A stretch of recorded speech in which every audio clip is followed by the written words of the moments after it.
So today on Success Excuses, we have Scott Weir from Pillow Partners.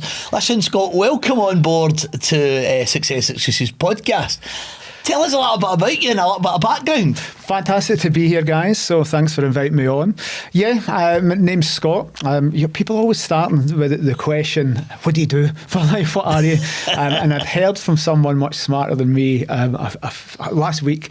It's one of the things, just introducing yourself by your job title is what we normally do. So hopefully we'll dig a little bit deeper. I would say I'm an entrepreneur at heart.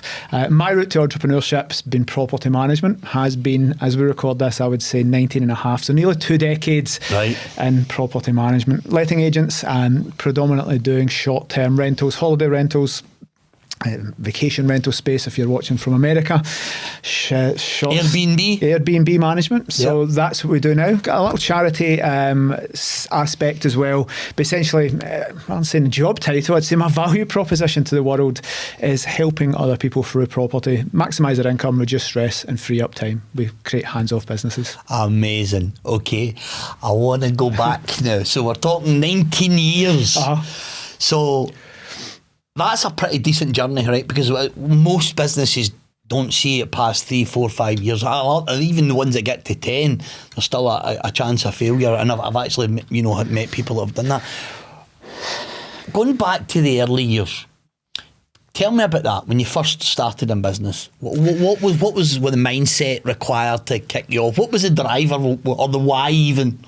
I'm going to do something slightly different in your podcast, James. So it may get quite emotional because we were chatting earlier and you normally say all the cool stuff about award-winning entrepreneur and the facts and figures behind business. And essentially, I am known in a very small subset of the property industry called service accommodation. I asked some podcasts, public speaking, and people would say, well, Scott, you're confident public speaking, standing stage. And they say that's one of the most terrifying things. And you've got awards, you're always all over social media achieving these things. But actually that's 2 decades in the making, and I've started off life as the complete opposite. Absolutely terrified to make eye contact with people. And some of my drivers in entrepreneurship, nice and simple, people ask, how do you get into property first of all? Why did I decide to go into property? Back in 1997, I was fortunate enough to escape quite a bit of poverty. Statistically, the worst postcode in Scotland at the time. I won't say where it was, but it was K18 somewhere. So statistically, my friends were all getting into crime, drugs, heroin back in the day. I avoided it all. But essentially 16 of us that were in a little weird gang, not accepted. And I'd fortunate enough to join the armed forces. I'd left school with no qualifications, zero. Guilty. Again, I see it as a superpower, but at the time you think you're wrong. You think how stupid you are, and the self-doubt you go through, isn't it? Anyway, sorry, carry on. But no, you're just recollecting things, and I'll jump back to school, and I remember primary 7 school teacher saying, Mrs. Weir, your son will never achieve anything in life. And we were talking about dyslexia, and back in the day, teachers would just, I remember getting my B's and my D's mixed up. I still. By the way, I actually got to think about bed. I've got to actually think about it still to this day. By the way, never see it as a superpower, but I'm 43, 20 years in business, multiple £1 million turnover. Still don't know my times table. After my 8 times table, I've got a very smart trick for those guys that may be watching. You just double the 4 times table. Who needs to learn the 8 times table? You double the 4 times table. Don't ask for the 7s, they're complicated. But thankfully, the world we live in and having a team behind you is good. But school teachers, my B's and D's, and the teacher just wiping all the stuff off the desk and saying you're stupid and getting the chalk. They used chalk back then, writing a big B in the D, and now she says you'll never effing forget. Teaching has moved on and evolved, as has diagnosis of neurodiversity, and not to give things names and titles, to give people's excuses. It's not an excuse. I didn't realise that was a superpower until many years later, and we'll come back to that. But I wanted to get away from everybody, including my mum. My mum, we didn't have electricity in the house.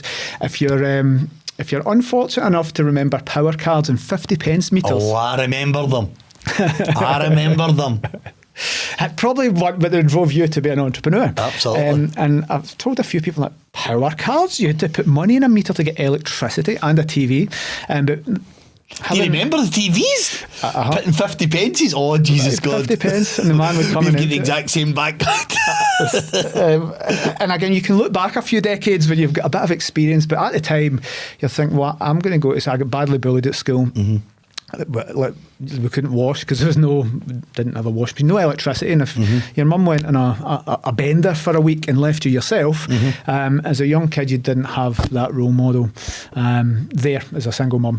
No electricity, no food, and you get saw as a thief and a scallywag and a criminal for stealing food out of supermarkets. Now there's difference between going and stealing nice Nike shoes because you fancy some shoes and stealing food. So you come up with all these ways to make a little bit of money, get some money, get some food, escape getting caught stealing food.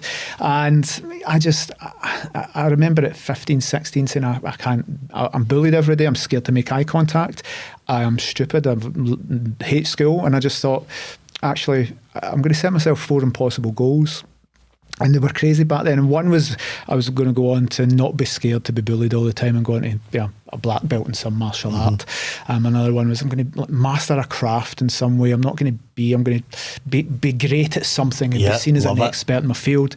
Back then, I'll use the very shallow term, be a millionaire, because I never wanted to, but essentially that distilled to I didn't want to worry about money. Didn't want to be no food, and now having a £5 power card and sitting watching, waking up with anxiety because the emergency credit's got three pence left, and you have to try and make your lunch.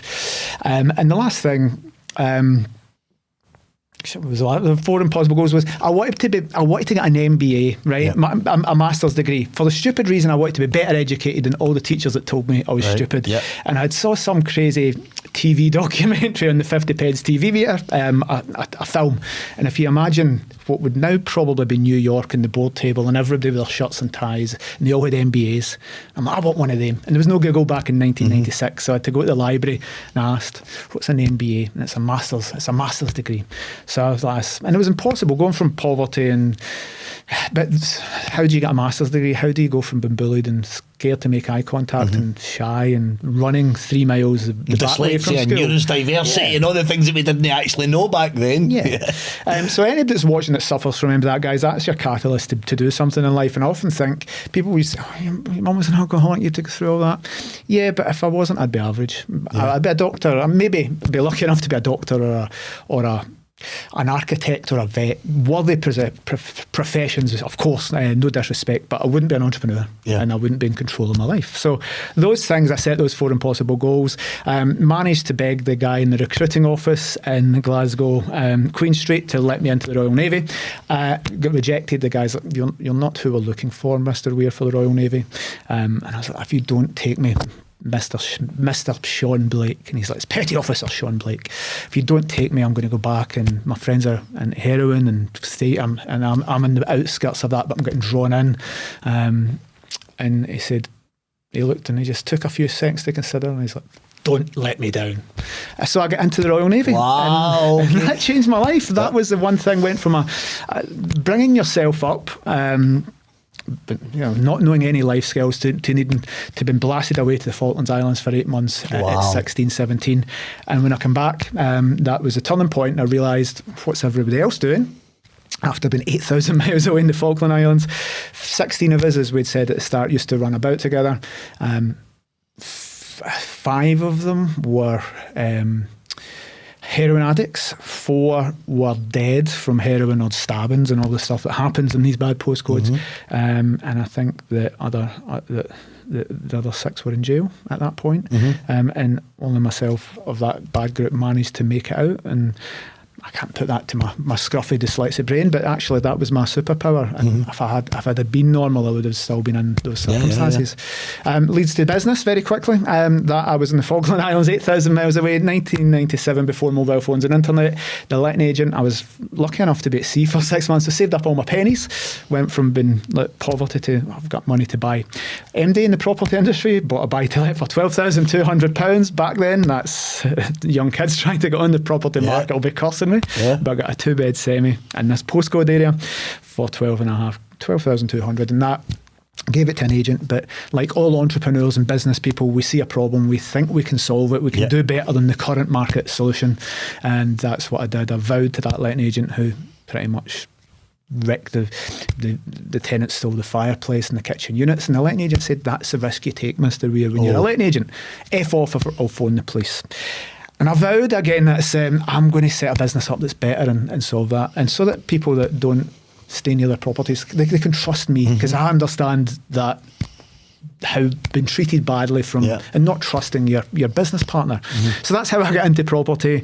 Left the Navy, went and worked for other letting agents and set up the business which we currently have in 2006. Wow. I love what you're saying there about how, by the way, this is a recurring theme from entrepreneurs, is they seen something that was wrong, right? Letting agency and estate agency. Mine was the training and development that was available, and you thought, is this it? Is this the best that we can do?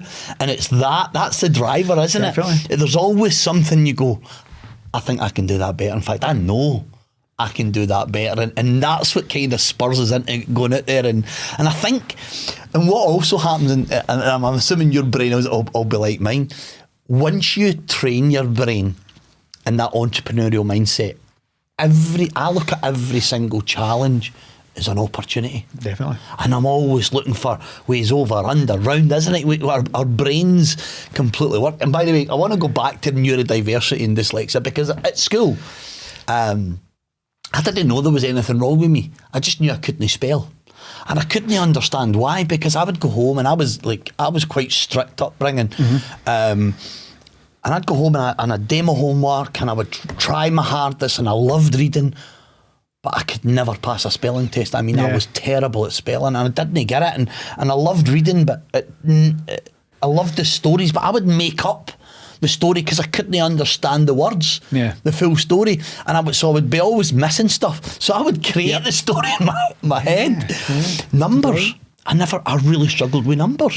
I couldn't get. No, I love my numbers, but you know, and I didn't know there was something wrong. And you say that the superpower, and I think it's maybe because our brains are wired different that gives us that resilience to keep going forward. So I want to go back to that. When you kind of talk about that kind of neurodivergency and things that kind of spurred you on. Yeah, well, hopefully this is going to resonate with some people. And I'd mentioned the name Petty Officer Sean Blake, who was a pivotal person to get me into the Navy. The other second most influential person that I'll remember is a lady called Carol McGrewer, who, when I was at Air College, I left school with no qualifications, so came out of the Navy and had to go to college and went to Air College. And I didn't know anything about dyslexia, and my girlfriend at the time said, "I think you've got dyslexia, you should go and get a test." Men, I'm not getting a fucking test. No, I'm not. Nothing wrong with me. And it's the self-defence mechanisms go up. And then she said, "Well, my ex had dyslexia. You can actually get a grant from the college for £3,500 for all this specialist computer gear." Okay, we have to go for a test. So next thing you know, I'm up to Glasgow, right? So Carol McGrewer was a dyslexia specialist at Ayrshire College, and I said, so I'm like, right, I need to fake this test because I need the £3,500 to set up money for my business. So instantly, as you said, you find workarounds. I'm like, well, if I have dyslexia and I can prove to this whether I have dyslexia, I can get £3,500 for the computers to start the business because I'm skint. So off I went, and Carol was an influential person who said, actually, let's organise this. I think you do. And obviously I rebelled against it. She says, you need to do it, Scott. And she literally bundled me in her car, and she didn't need to. She drove me up to, I think it was the Dyslexic Institute. And during the tests, I'm doing the tests. And this is where the term superpower came from. And I was doing them, and I kept, some of them were very easy. And she'd say, right, you need to start that. And I'm like, well, I've done that. The second, she's like, you can't have, yes. But some of them, like, remember 5 numbers. I went to the toilet, you gave me a 4-digit door code. I had to secretly go and put it in my phone, because I know after go to the toilet, washing your hands and coming back, I wouldn't remember the 4 digits of that code. So I had to put it in my phone. I'm like that as well. And I couldn't remember numbers. I couldn't spell. And all these things. And she says, why do you think, I kept saying, well, it's because I'm stupid. And she was a Glaswegian, and she pointed at me and says, "Never effing say you're stupid again," right? Pointed right in my face, and she was very, she was right to do so. But she says, "Why do you think you're stupid?" Well, I can't spell, and I listed off all these things that I couldn't do. And she says, "Let's have a look at your results." And she says, "Right, yeah, you're bad at spelling, you're bad at maths, but you realise that you're actually in the top 0.5 percentile of the whole of the UK for these 3 things." And these 3 things were spatial awareness, problem solving, and creativity. And you mentioned creativity and problem solving and spatial awareness. So, and I was like, but up to that point in time, and I was 22, and that would be 2002, I think. Up to that point in time, creativity, spatial awareness, and problem solving were not academically, prestigious things. There wasn't. Maybe you could do an apprenticeship. How times have changed. So I was measuring myself in metrics that didn't really matter out with the academic community. And she said, these 3 things are your superpower. So she says, so what if you don't know how to spell? Use the 3 things. So I was like, well, if I'm good at spatial awareness, I might actually be good at martial arts, and might be good. If I'm good at problem solving and creativity, I might be able to set that business up that I might not have thought, rather than thinking I'm stupid. So I remember a clear pointing in my face as if you're towering over me, pointing, "Never say you're fucking stupid again." And I remember that, and the lady that organised that was a pivotal person, and that is where I get the term superpower. And then I was like, I need to do some of that stuff and accept your flaws, knowing would I rather be great at maths or language or English or drawing, or be really shit. And I say I'm really bad. I'm rubbish at 95% of things in life, but the 5% I'm good at: problem solving, creativity, spatial awareness. I know I would say things that really matter in business as well, isn't it? Yeah. Like creativity. I mean, I think. And I think that's something that I want listeners to really understand. Even if you're just a young person and you're thinking of getting into business, I mean, it can be tough. It's a tough gig, right? Definitely. It's a tough gig. But if you are that person and you're like, I don't see myself fitting into a normal 9-to-5 job, I'm not clever enough, I can't spell, there's always a way if you're just willing to go out there and find it. And that's kind of what you're saying is, you've taken all those lessons, whether it was the neurodiversity or dyslexia test, you've taken those lessons and said, right, how can I use this to my advantage? And I'm assuming that's helped you in business. It has, and it's given me a massive edge over other people. And I remember starting, and it was a double-fronted kind of duplex letting agency office, and they had big farmhouses, and they had 10 branches, and it was linked to London. And I was there from my ex-local authority house that I'd bought. Couldn't afford the laptop, took 3 minutes to boot up, didn't have business cards, only the name Homeshore. And I'm thinking, how can I compete with these guys on this? They had like 50-60% market share, and how can I compete with this? But you can't compete in normal ways. I can't compete with a corporate letting agency from London with 10 branches and multi-billion pounds marketing budgets. But what I could do is they weren't going around putting ads in papers, knocking on people's doors, putting little things back in post offices and corner shops. And what I could do back in the day was say to somebody like you, listen, I'm brand new in lettings, I would a chance. Yes, why would I use you over these big corporates? I get that, but you're a number to them. I have 10 properties. Yeah, that's a negative. You don't know what you're doing. But what I can do is be the best. Like, you've got you'll get 10 times attention. And back in the days, what could I do? Well, I remember going and ripping landlords laminate and helping them lay laminate floors all weekend. We became best friends, and he gave me 7 properties. But that's what I could do. I didn't have skills in business or letting, but I could help. I could show that I was passionate, I was trustworthy, and I'd go above and beyond back in the day. And time for people like us now is a valuable asset. We can't do that, but we do have the skills to back up what we're saying. But back in the day, it was. And I'm because that's what Pillow Partners is all about as well. And also, and I want to talk about the franchising side of things as well, because given other people saying, look, these are all the lessons that I've learned. Yep. You don't need to make them, and here's how. So I want to talk about that as well, but I want to go back to how Pillows came about. So that was a kind of evolution of yourself. So residential letting agency, everybody knows what that is. There's high street letting agents in every town and village and place. But back then things were changing, and having done it and bought my first property in 1997, having seen my dad do it, who walked around and did it 10 years previous to that, I saw things changing. I'm thinking, well, there's all new legislation and laws coming in. It's hard to scale up. If you're thinking of, well, I want to move out of Ayrshire, but then I'm going to need a big office. I'm going to need it in a nice location. So I'm going to need at least 10, 15 grand to kit it out. I'm going to need £5,000 a month operational cost to get staff and rent and rates and all these things. And we couldn't do it. It was very hard business to scale up because you'd need to get a property in Ayrshire, and back in the day it was a lot cheaper. It would be £30 to £50 per property. But actually, with the rise in Airbnb, and we'd already been managing property, and it turns out that the term serviced accommodation was new because people were selling training courses in it and doing it and flipping the buy-to-lets to Airbnb. But it turns out you would, on average, then get £300 versus 30. So you get 10 times the money for managing same property. So then two things happened. One, how do we scale the business out with Ayrshire and Scotland? Because Scottish legislation was changing. But I don't have money. And how do I have a big business with people that, if I want to get 40 team members?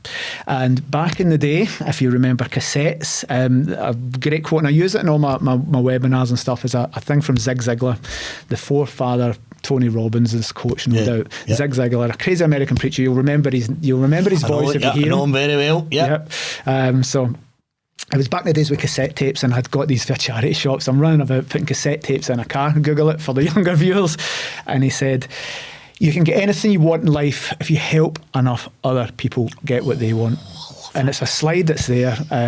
By the way, I use that quote in one of my training programmes. Because I call it servant leadership. Yes. If you can help enough people get what they want, they will in turn help you get what you want. I love that. Yeah. And I use that in one of my training programmes. It's such a powerful phrase. And I'm no one and it's true. Yeah. And that was just, it struck me as, well, I can help people make money in property, right? That was my value proposition. But what if I could help other people like me get into business? So, and another quote I'd heard was like, how do you, and ask someone many years ago, how do you get your staff and employees to be like you, to care about the business? Because at the end of the day, they've got other worries and concerns. Absolutely. And they can never completely care different about for it. being a business owner. They Completely can never different. care about your business as much. And we have a great employees, but ultimately they're going to look after their families. And they said, well, you want to make them feel as if they own part of it. So I was like, well, I'll do better than that. I'll let them own part of it.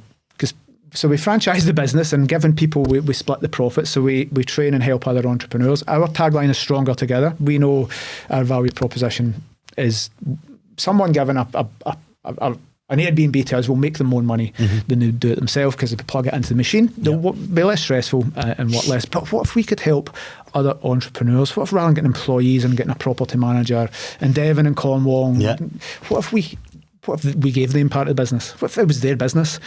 Would they? Because it's quite 24/7. You need to deal with guests. You need to adjust price. You need to adjust to things happening in the market. And to ask employees to work evenings and weekends probably isn't fair. But when it's an entrepreneur, it's their business. It's their baby. They'll do whatever it takes. Aye. Yeah. So the stronger together core value actually transferred over to. It's not business opportunities, because that sounds salesy, but it's like, well, I know if I manage your property, Emma manages it here. She's commission only because it's her business. We charge you a commission as a business. We take a percentage of the money. So if we're getting rewarded as a business, I didn't think it was fair to reward the staff on a fixed wage, because they're going to switch off at 5. So if we could link the success of your property to the person managing it, they're going to try harder because they get a share of it, and there's no taking days off sick and I've stopped to watch the football. They're shooting the normal stuff we get through with employees. So we thought stronger together, and we rolled that out. And actually, given there's some great people in our business that are superstars, smarter than me in a lot of things, but also over the years we've tried to say, right, what if somebody that nobody else would give a chance? But you and I would see something in them similar to us and think they may not be able to articulate themselves as well on the phone, but they're going to get high occupancy because they're superstars on the computer or good with numbers. So it's helping other people and helping them create lives and not do the corporate thing and work from home. Amazing. I love it. The franchising thing, I think is really brave.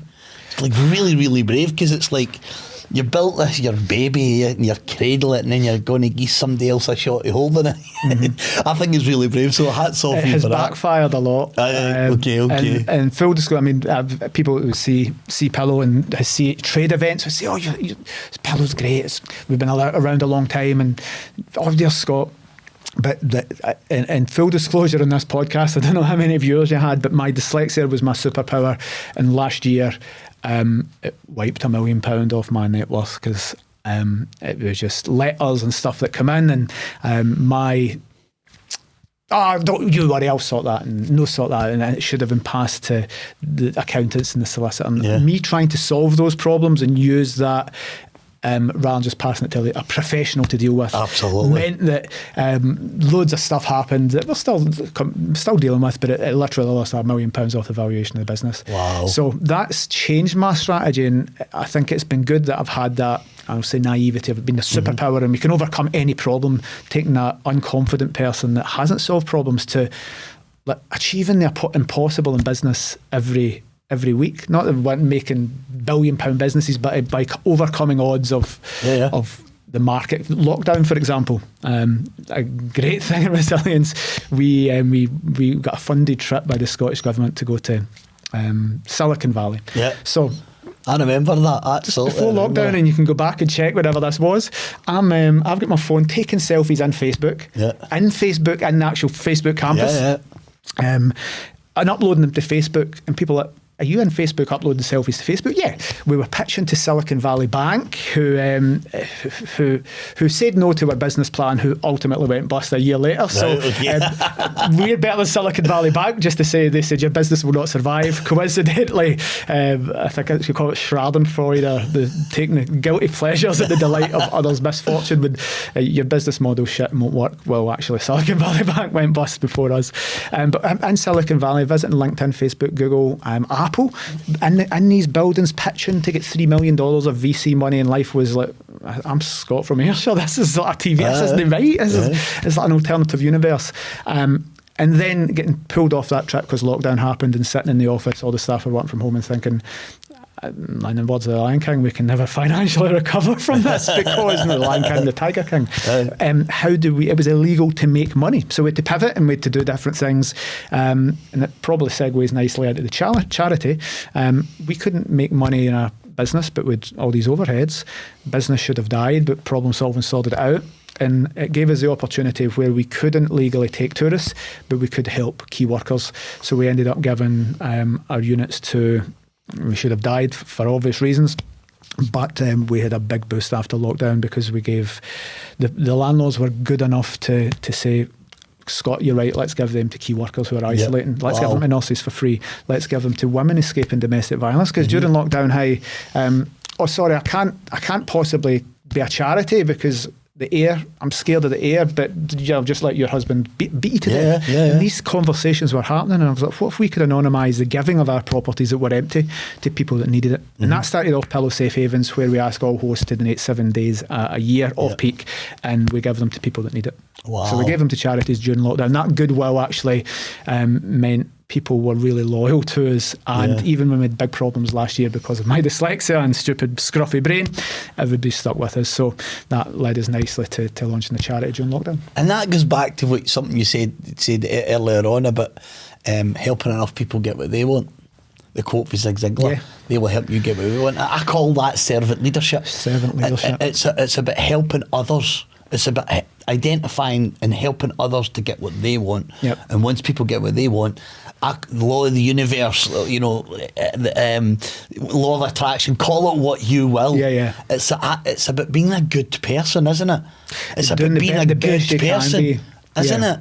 Even when the shit is hitting the fan, even when everything seems to be going wrong about you. And I think I'm probably going to go out on a limb and say, when I think about the amount of people that I've interviewed, there's a recurring theme, and they're willing to do the things that most people won't. They're willing to go out their way and help others. You know, we still get it to this day. I mean, I have people come to me and like, why did you help me? And I'm saying, well, why would I not? Like, why no? to me it sounds it's almost foreign. Yeah. Like, I would have loved to have met me when I started my entrepreneurial journey, 8 years ago. I'd love to have met me. Definitely. Because of all the mistakes that I had to make. And I think that's the giving back side of it. And I'm going to go into limb and saying that I suppose that's kind of what you're doing in the franchise, is you're giving other people and saying, look, I've learned all the mistakes. I know all the things that can go wrong. Right? And here's the systems, here's the processes, here's the name, here's what works. But you've got to do the work now.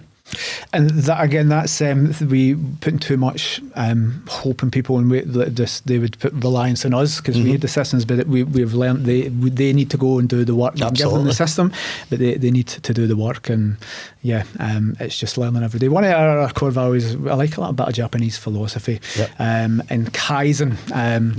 Kaizen, the Japanese principle of continuous improvement, and we do that all the time. It's a tiny little percentage every single day. If you can change a document, change this, just update a procedure, and did have to pay owners a day early and reduce credit card refunds, all this stuff, and that's quite a buzz. Who would have thought making business improvements and updating a Word document to be tight, a spreadsheet, or a little bit of something plugged into your technology to make your accounts better. Absolutely. It's quite rewarding, and then that is helping people. And it allows you to scale the business as well. We very, very, very early on, and this is probably going back to my corporate background, we very early on in that journey understood the importance of systems and processes.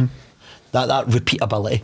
Yeah. And so much so we actually went and got our CRM design specifically for our business. Yeah. So it's a marketing tool, it's a lead magnet tool, it's a CRM, it's a sales tool, and actually it's a training tool. So as soon as our clients come from lead right through to client, even all their training content and their links and everything, one system does it all. And because what was happening before we had systems and processes in place, we were missing a lot of potential business. Emails missing, you get busy, and systems. And by the way, that's a thing I think most people really, really in business need to understand if they're starting in businesses. Yes, we've done everything ourselves, right? We've probably done it all. The ads and everything, we've done it ourselves. But I'm going back to something you talked about earlier.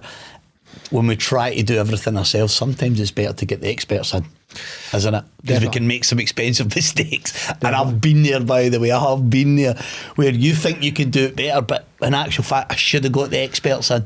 Yep. We were lucky enough before lockdown. We were selected by some launch programme called Unlocking Ambition by the Scottish Government, and they sent us on a few trips to study at Babson College over in Boston and stuff. So we got all this support back when the government helped. And back in the day, I don't know if you remember this, but I'd say 2018-19 was, I was amazed at the support in the ecosystem in Scotland for entrepreneurship. It really was amazing. Absolutely, couldn't agree more. And we got it was a grant for 25, and we had to spend it on a kind of leadership development of some form. And I was very against, if I can spend it in marketing, I can grow the business. If I get that money for this. But obviously the government were right, by the way, because people like yourself coming into our business and teaching young daft entrepreneurs like me your experience, and I could get somebody who has done all this into the business. But back then I want to spend it in marketing. And I ignored the advice from that consultant we got in. And many years later, I saw her, and we were friends with Sir Tom Hunter's building down in Ayrshire, so part of the East Spark and West Coast Accelerator. And we took the building next door. And I'd bump into that lady and I'd be like, I'm really sorry, I dismissed all, and she's, because it was a bit culture and culture and the things that really matter, the stuff that really matters. And I was like, with my limit, I can go and get business. If I do X, I will get a lot, and that. But actually, when you scaled a business, we got to 60 plus people in the team and had 40 employees at one point, 39, 40 employees. Without the culture, without that servant leadership, you don't get a chance to do leadership because you're firefighting. Absolutely. And that is a lot of it, it's firefighting. Running a business can be firefighting. So I'm interrupting you. No, it was a great conversation. No, but looking back, and if I could go back in time, I would get people like yourself to speak to me and my team and share that and impart that knowledge, and whatever we would have paid off more than Facebook ads would have paid, or whatever. So experience, lessons that we learned in this journey is absolutely amazing. Right, okay, I want to jump into something as we're getting to near the end. So there's a couple of youngsters or young men or women and they're thinking about starting up a business. What's the one or two or three pieces of advice you're going to give them? What would you say is absolutely critical to setting up, whether it's around mindset or whatever it is? Yeah. What's the 3, 4 or 5, whatever, kind of, what's the things that they really, really need to get right? I'll condense that into 2 things, and one with a story going back to the start when we said I was inspired to be in business and doing MBA because of those people sitting in that boardroom, and the visualization there was big executives, Harvey Specter types with their power suits looking over a city, and they're talking about high-end business. Now, if you imagine the old school way businesses would be run with boards, and there would be the chief financial officer, chief marketing officer, and these guys would probably be in their 60s and 70s sitting around this big board table in a big executive suite. And imagine going to London. Back when we were starting in business at 16, we could have added 0 value to their business. Absolutely. We would have got laughed. And even at 40, we may not have ever got into the upper echelons of their trust and respect. But kids at 15, kids at 12 can walk into that boardroom, that same boardroom, anywhere in the world, and absolutely excel at something that those guys can't. Even you and I at our late 30s age. There's a 12-year-old out there that could add massive value to our businesses because they understand the recent TikTok algorithm update. Yep. So forget all the traditional things. That's the story I wanted to paint. What is your thing to go into that boardroom and say that you have? What's your superpower? Yeah. It might be time. It might be the fact that you have a desire to prove your parents wrong, or something that you're just going to try 10 times. It might be absolutely you're resilient, nothing will knock you down. So the first one of the boardroom is like, well, what would be aware that can happen. A 10-year-old girl can come into my office and deliver more value than a 60-year-old guy that's been in my business for 40 years, because they know something new. The jobs that you guys can do as young kids probably haven't been created yet. Who would have thought an AI manager would have been a thing 5 years ago? Bonkers. Even when the AI first really started to become a thing, I'm thinking, it's not going to add the value that everybody... We can't live without it. Like, literally.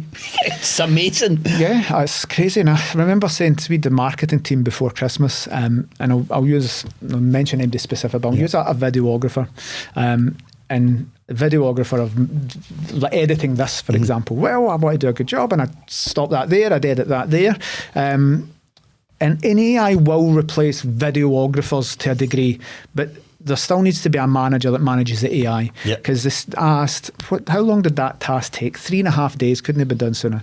Well, I popped that into an AI, and in 3.5 minutes, it popped me off 20 shots and edited the whole thing and did zoom in and zoom outs better than a staff member could do. Now, that's scary for some people. Absolutely. But also, I don't have the time to manage AI. I want those results, but somebody still needs to garbage in, garbage out. Somebody needs to put that stuff in there. Yeah, take the video from instructions. Yeah. So that's a job, and the videographer's no longer with us. But that is because I'd said you need to become an AI all-rounder. You're an AI manager. You're not a videographer. You're not you're not an SEO person. You're an AI. What is coming out? What's the new things? And jobs will be eradicated, but new jobs will be made. Like programming. I don't know if teachers watching, but programming had an upsurge. Learning how to code. And I remember a quote from Sir Tom Hunter last time I saw him down at the West Coast Accelerator. He said, 70% of all jobs that school kids will do when they leave school, because school kids in school now, that doesn't exist.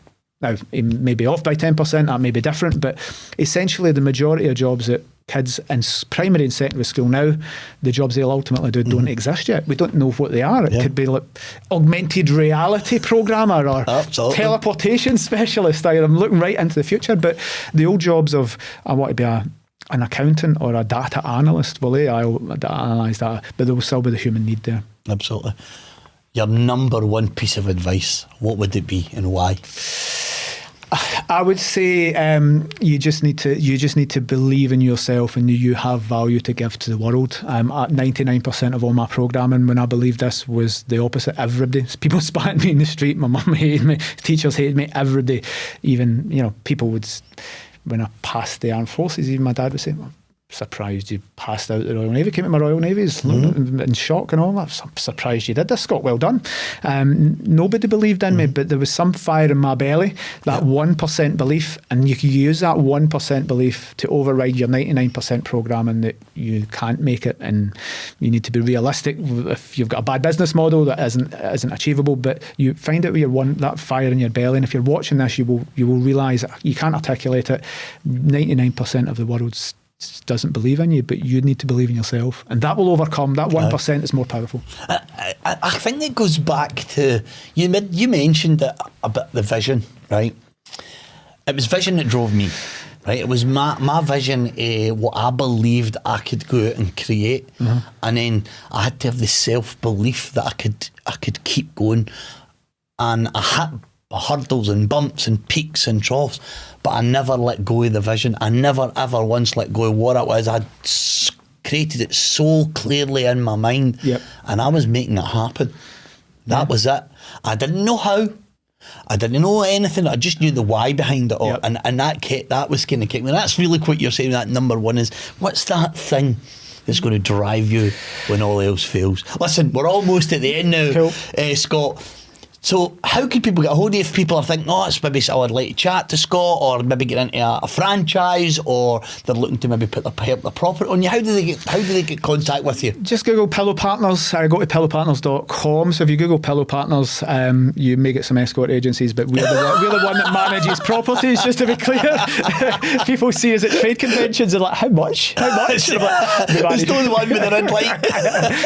Just Google Scott Weir across social media platforms. I promise you zero interest in content in any of them. It'll just be me rambling, but just Google Pillow Partners or Scott Weir, and what I will say is an offer to any viewers. We're franchises of about £20,000. We do a scholarship thing. I want to give one every year to someone that can't afford it, and we will give that to somebody. So based on this podcast or your network or wherever you share this, if you know somebody that is at that pivotal point, we said at the start, these 15 other people dead, heroin or in jail. They want something. They've got the fire. If they're at a pivotal point, it could be your sons, daughters, brothers, neighbours, please get them to just email me direct at scott@pillowpartners.co.uk. scott@pillowpartners.co.uk. We'll get the right person, and I'm going to give one of these for free probably every 6 months to help people that can't afford it and give them a chance. And at the very least, it might not work out, but they got all the training. Amazing. Listen, Scott, I have been following you for a long time. This is the first time we've met face to face. It's been an absolute pleasure, and thank you so much for coming on the podcast. I really appreciate it. Cheers.